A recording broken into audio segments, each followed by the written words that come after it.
é uma palavra grega, que vem do grego autós, próprio. Portanto, mostra uma pessoa que está voltada para si mesma e, portanto, não no sentido de egoísmo, isso é outra coisa, mas no sentido de perder um pouco o contato ou se isolar um pouco deste contato com os outros, com as pessoas. Portanto, é um problema não só de desenvolvimento, mas também de comunicação social. Eis o que nós temos para hoje refletirmos e com dois grandes especialistas que estão aqui conosco. Uma é a doutora Letícia Amorim, médica psiquiatra. Seja bem-vinda. Obrigada, Dom Fernando. Que alegria em tê-la aqui conosco. Prazer né? é meu. Ela é lá da Associação dos Amigos dos Autistas, né? Isso. Portanto, trabalha com as pessoas, esses jovens, crianças, adultos, né? Que são autistas. Dá um atendimento. Qual é o seu trabalho lá? Vamos dizer assim. Eu sou psiquiatra da Associação de Amigos dos Autistas. Dá uma orientação? Isso. Eu faço atendimento ambulatorial dos casos que têm problemas de comportamento mais graves e orientação para as mães. Para os pais, para as mães, Para então. as mães e para os pais, é. Para os pais. Lá a gente também tem um circuito de palestras mensalmente gratuitas, que é oferecida para toda a comunidade. Isso nós vamos querer saber depois e comunicar aí, né? Porque se uma família, alguém que conhece um autista ou uma família que está ali desejosa de dar uma orientação correta para o filho, a filha, aí entre em contato com vocês lá, da AMA, né? Teremos prazer em ajudar. E o doutor, que está aqui, o doutor Vanderlei Manuel Domingues, médico psiquiatra, neurologista, que também está no Centro Pró-Autista, não é verdade, doutor? Perfeito. Seja bem-vindo. Muito obrigado. Queria agradecer a produção do programa, Dom Fernando, pelo convite tão amistoso. Eu acho que o tema é fundamental no nosso meio. Hoje, que se discute aqui o autismo, vamos dizer, é uma doença que se pensava era uma doença rara e, na realidade, não existe isso. É uma doença muito frequente. Então, eu considero assim, o tema que foi escolhido hoje um tema muito apropriado, porque cada vez mais as pessoas estão se inteirando do que é o autismo. E uma pergunta, o que fazer com esses pacientes? Porque, como a doutora Letícia disse, habitualmente são pacientes muito graves, né, que têm problemas sérios de comportamento, problemas de convivência. Então, eu entendo assim, quanto mais se conhece um problema, melhor é a solução, né? No mundo, disseram-me que há mais ou menos 70 milhões, né? Milhões. Eu até achei um pouco exagerado. 70 milhões de autistas. Parece exagerado. Parece exagerado, não parece? Não é. Quando me falaram, eu agora fiquei até com receio de falar o número. Chutar um número tão alto. Chutar um número né? tão alto assim. Mas o senhor sabe que o autismo, existe muita estatística no mundo inteiro, ele acontece para um paciente para cada 1000 nascimentos. Se a gente imagina São Paulo, só São Paulo, sem contar Grande São Paulo, com 10 milhões de habitantes, nós teríamos pelo menos 10 mil pacientes 10 mil só autistas. em São Paulo. Se o Estado tem 40 milhões de habitantes, nós teríamos o proporcional, que seriam 400 mil pacientes com autismo, portadores de autismo. Portanto, tantas e tantas famílias que estão aí envolvidas e sem nessa diagnóstico, questão, às vezes. Sem uma orientação. Sem orientação. Eu creio que o principal é a orientação. Como tratar, porque muitas vezes nós interpretamos erroneamente também o autista. Não é verdade? Vocês que são psiquiatras poderiam falar muito melhor, né? Mas a interpretação, a gente pensa que até, por vezes, que estaria beirando a demência, que não tem nada a ver, penso eu.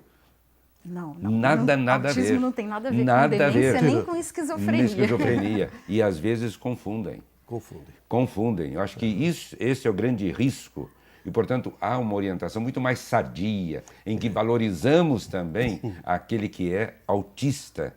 Dom Fernando, vale a gente lembrar também que houve um aumento, né, na incidência do autismo nos últimos anos, que está relacionada não a uma epidemia ou que esteja relacionada, que se falou muito na mídia, que estava relacionada a tomar vacina. E, na verdade, não é por aí. O que se sabe é que houve uma alteração nos critérios diagnósticos e passaram a se conhecer mais sobre autismo. Então, o que... Há uma gama de diferenciação. Isso. Tem, antigamente, só isso era autismo. Hoje em dia já tem um quadro maior. Bem mais amplo. E, além disso, as pessoas conhecendo mais o autismo também fazem mais o diagnóstico. Por isso que chega aí num índice de 1 para 1000. Porque é interessante. O autista ele não tem características faciais. Por isso a gente olha um paciente portador de síndrome de Down, logo a gente identifica. reconhece, É difícil uma pessoa não identificar que aquele paciente é portador de Down. O autista não tem essas características, vamos dizer, faciais. Ele é uma criança que aparentemente, um adolescente, um adulto, que aparentemente é normal. E que a gente percebe que ele é um paciente autista em função das dificuldades que ele tem de comunicação social, estruturação da linguagem, o tipo de contato que ele estabelece com as pessoas. Então é a partir daí. Então muita gente não entendia isso. Mas nós sabemos que há autistas inteligentes. Muito. E muito inteligentes. Talentosos, inclusive. Talentosos. Mas nós vamos ver isso. Vamos ver agora, ver como vai se desenvolver o nosso programa. Vejamos. Okay. No programa de hoje, vamos falar sobre um distúrbio do desenvolvimento humano que, apesar dos estudos científicos, ainda causa divergências e grandes questões a responder: o autismo. Esta alteração, que afeta a capacidade de comunicação do portador, já atinge cerca de 70 milhões de pessoas em todo o mundo. Apesar disso, muitos que não sofrem com a causa fecham os olhos para esta realidade. E é exatamente por isso que o programa vai abordar este tema e mostrar para todo o Brasil como cada um pode fazer sua parte e colaborar com esta causa tão nobre. Tudo isso agora no Deus Médico dos Médicos. Nós vemos assim, os 70 milhões corresponde ao número, né, que nós... ao menos eu estava espantado que fossem tantos. E todos os problemas e dificuldades que a família encontra quando ela é, ao menos o filho ou a filha é reconhecido como autista, né? A senhora poderia, talvez, como psiquiatra, tratando desses assuntos e, de modo particular, no relacionamento com a família, não é isso? O primeiro momento que a família descobre.